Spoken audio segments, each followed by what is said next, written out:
દિવાળીના આનંદ અને ઉજવણી બાદ હવે ફરી શાળાઓમાં બાળકોની મસ્તીનો માહોલ છવાઈ ગયો છે। લાંબા વેકેશન પછી આજે શહેરની શાળાઓમાં દિવાળી વેકેશન પૂરા થતાં શહેરની તમામ શાળાઓમાં આજથી ફરી શૈક્ષણિક કાર્યની શરૂઆત થઈ છે। સવારથી શાળાઓમાં બાળકોની દોડધામ, આનંદના અવાજ અને કિલકિલાટથી વાતાવરણ જીવંત બની ગયું હતું। બીજા સત્રના પહેલા દિવસે વિદ્યાર્થીઓ મોટી સંખ્યામાં હાજર જોવા મળ્યા હતા।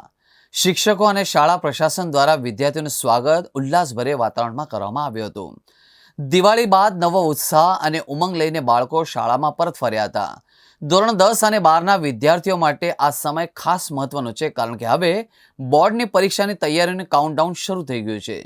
શિક્ષકો દ્વારા વિદ્યાર્થીઓને આગામી પરીક્ષાઓ માટે માર્ગદર્શન આપવામાં પણ આવી રહ્યું છે અને રિવિઝનના સમયપત્રકની પણ શરૂઆત થઈ ગઈ છે। ઘણી શાળાઓએ દિવાળી બાદના પ્રથમ દિવસે રિફ્રેશ ડે તરીકે ઉજવણી કરી હતી, જેમાં વિદ્યાર્થીઓ માટે રમૂજી પ્રવૃત્તિઓ, સંગીત અને લઘુ કાર્યક્રમોનું પણ આયોજન કરવામાં આવ્યું હતું। આથી વિદ્યાર્થીઓનો ઉત્સાહ વધુ વધ્યો અને નવા સત્રની શરૂઆત આનંદપૂર્વક થઈ। શિક્ષકોના જણાવ્યા અનુસાર દિવાળી પછી બાળકોમાં એક નવી તાજગી જોવા મળી હતી અને તેઓ અભ્યાસ પ્રત્યે વધુ ગંભીર પણ બની રહ્યા છે। શાળાઓમાં સ્વચ્છતા, સુરક્ષા અને નિયમિત હાજરી પણ વિશેષ ધ્યાન આપવામાં આવી રહ્યું છે। એટલે દર્શક મિત્રો, દિવાળી બાદ ફરીથી શાળાઓમાં બાળકોના કિલકિલાટ, શિક્ષકોની તૈયારી અને શિક્ષણની ચહેલ પહેલ સાથે શિક્ષણની જીવનમાં એક નવી શરૂઆત થઈ હતી।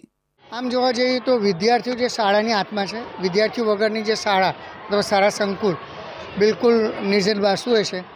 21 દિવસ પછી વિદ્યાર્થીઓ શાળામાં આવ્યા છે, ખૂબ ઉત્સાહ સાથે શાળામાં આવ્યા છે અને બીજું સત્ર જે શરૂ થવાનું, તો વિદ્યાર્થીઓ અને વાલીને ખાસ હાર્દિક શુભકામના કે વિદ્યાર્થીઓ માટે આ સત્ર ખૂબ સારી રીતે અભ્યાસની અંદર સારું નીવડે। ધોરણ 10 અને ધોરણ 12ની પરીક્ષાઓ ફેબ્રુઆરી મહિનામાં શરૂ થશે, તો એમને પણ આપના માધ્યમથી હું શુભકામના આપું છું કે ખૂબ આયોજનપૂર્વક આપ તૈયારી કરો, સારું પરિણામ મેળવો, માતા પિતા અને શાળાનું નામ રોશન કરો।